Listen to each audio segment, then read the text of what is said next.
हम सभी लोगों का, एजुकेटर्स का, टीचर्स का एक सपना रहता है कि हमें भी डिजिटल बोर्ड लेना है, बट एक स्टार्टअप के लिए हमें किस साइज़ के साथ जाना चाहिए और इसमें क्या क्या साइज़ आती है डिजिटल बोर्ड्स में। तो हम कैसे एक नॉर्मली डिजिटल बोर्ड के साथ अपना एक स्टूडियो सेटअप हम रेडी कर सकते हैं। तो लेट्स स्टार्ट करते हैं। आज हम जानने के लिए आए हैं कि एक नॉर्मल या सबसे छोटा साइज़ क्या होता है डिजिटल बोर्ड में और एक स्टूडियो सेटअप्स उसके साथ में हम कैसे कर सकते हैं। तो मैं संदीप धीवर सबका स्वागत करता हूँ स्मार्ट इन्फोविजन पुणे में। जैसे कि आप यहाँ देख रहे होगे हमारे सामने ये है डिजिटल बोर्ड। जी हाँ, ये बेंचमार्क का डिजिटल बोर्ड है। देन सामने जो रिकॉर्डिंग के लिए है वो 4K PTZ कैमरा है बेंचमार्क का, और जो माइक आप देख रहे हैं वो सेनाइजर की माइक है। और ये पूरा स्टूडियो सेटअप है आपका यहाँ पूना में ही, महाराष्ट्र के, जहाँ पे आप आकर फिजिकली आपके प्रोडक्ट्स को देख सकते हैं, एक्सपीरियंस कर सकते हैं और आपके जो डाउट्स हैं उसको भी क्लियर कर सकते हैं। तो आज हम देखने वाले हैं कि एक जो नॉर्मल स्टार्टअप डिजिटल बोर्ड होता है वो क्या साइज़ होती है और हम एक स्टूडियो सेटअप उसके साथ में कैसे प्रिपेयर कर सकते हैं और क्या क्या इक्विपमेंट्स हमें लगते हैं। तो लेट्स स्टार्ट करते हैं। जैसे अगर डिजिटल बोर्ड की बात कर लें तो उसमें काफ़ी सारे साइज़ आते हैं। जैसे कि सबसे स्टार्टिंग जो साइज़ होता है वो 55 इंच होता है। देन उसके बाद 65 है, 75, 86 और 98 है। आप अपने अकॉर्डिंग डिजिटल बोर्ड सिलेक्ट कर सकते हैं।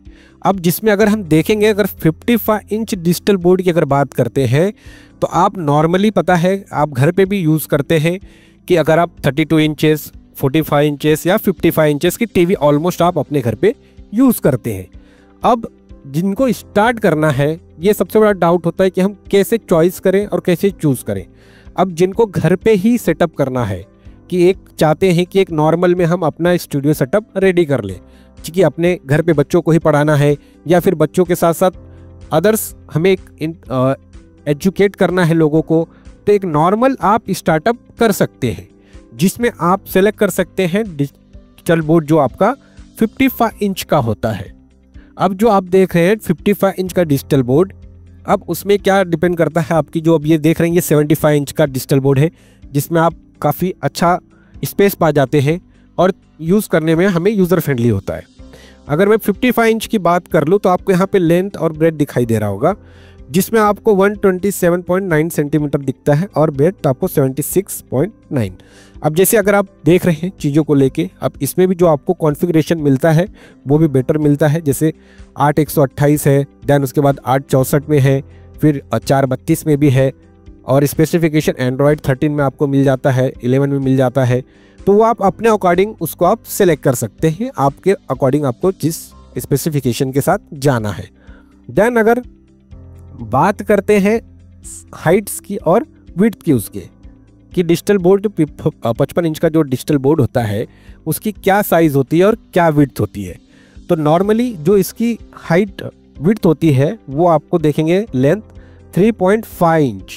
अगर हम ऐसे में पकड़े तो उसकी जो साइज़ होती है 3.5 इंच होती है, एंड जो विड्थ है ये है उसकी 2.5 होती है, कि जिस पे आप अगर ऑलमोस्ट आप देख रहे होंगे 3.5 लेंथ हो गई और जो उसकी विड्थ हो गई वो आपकी 2.5 इंच हो गई।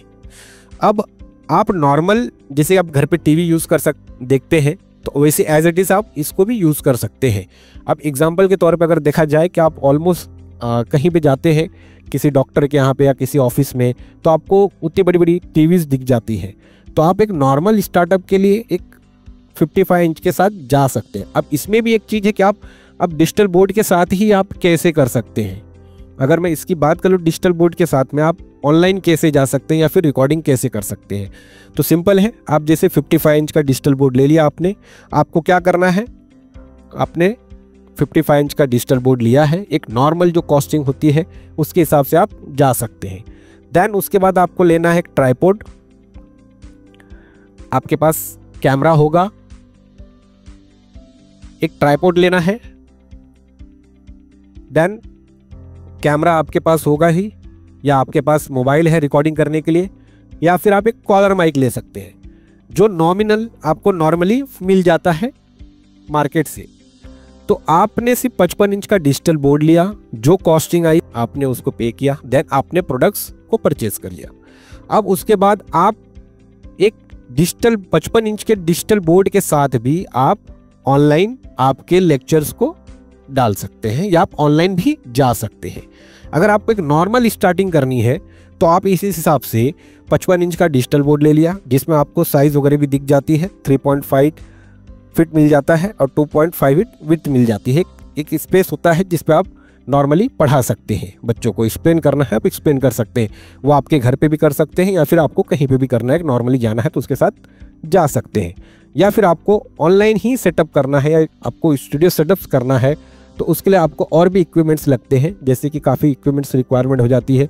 आप यहाँ पे देख रहे हैं आपके सामने डिजिटल बोर्ड है 75 इंच का, देन कैमरा है 4K PTZ, लाइट्स लगी हुई हैं, सर्वर मॉनिटर्स रखा हुआ है, उसके बाद आप माइक देख रहे हैं। तो ये एक अलग स्टूडियो सेटअप हो जाता है।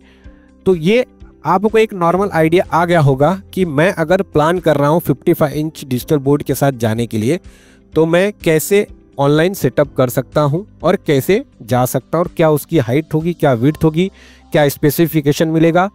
तो ये सब चीज़ें आपको इस वीडियो में क्लियर हुई होगी और आपको एक अच्छा खासा आइडिया भी आया होगा कि एक नॉर्मल अगर आपको स्टार्टअप करना है तो आप 55 इंच के साथ जा सकते हैं। अदरवाइज बाकी और भी बहुत साइज़ अवेलेबल है, 65 है, 75 है, 86 है, अपने अकॉर्डिंग आप सेलेक्ट कर सकते हैं। तो आई थिंक ये वीडियो आपको इन्फॉर्मेटिव लगा होगा। एंड अगर हम इसके बाद देखेंगे नेक्स्ट वीडियो में हम मिलेंगे इसके अकॉर्डिंग कि 55 इंच डिजिटल बोर्ड के साथ और भी बाकी ऐसे क्या इक्विपमेंट्स लगते हैं और उसकी क्या कॉस्टिंग होगी। तो हम मिलेंगे नेक्स्ट वीडियो में। वीडियो को लाइक करें, सब्सक्राइब करें। आपके कोई भी डाउट्स हैं तो आप कमेंट सेक्शन में डाल सकते हैं या आपको मोर इन्फॉर्मेशन चाहिए तो आप कमेंट में डाल सकते हैं। हाँ, और आपको फिजिकली एक्सपीरियंस करना है तो आप हमारे महाराष्ट्र ब्रांच के पुणे में आ सकते हैं, पुणे ब्रांच में आ सकते हैं और अधिक इन्फॉर्मेशन के लिए आप दिए हुए नंबर पर कॉल करके इंक्वायरी कर सकते हैं। तो मिलते हैं हम लोग नेक्स्ट वीडियो में। जय हिंद, जय महाराष्ट्र।